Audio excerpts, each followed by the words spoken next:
the same risk as white women. But violence services, data collection and practice guidelines have unique gaps when it comes to cold women. For an Australian who's been singled out in this way. Could he be sent to Australia? Do you think that's an option? You would have to ask the Americans to pull out their warrant. They got through tonight after being actually heard early. You know, they look like, oh, hang on, we're in trouble here. But no, they fought their way back in, held their ground.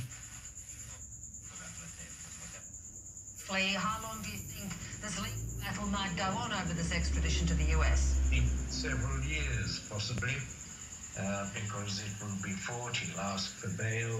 Whether he gets it or not, he'll be entitled to argue that the Americans should not be permitted to extradite him to face this long stretch of imprisonment.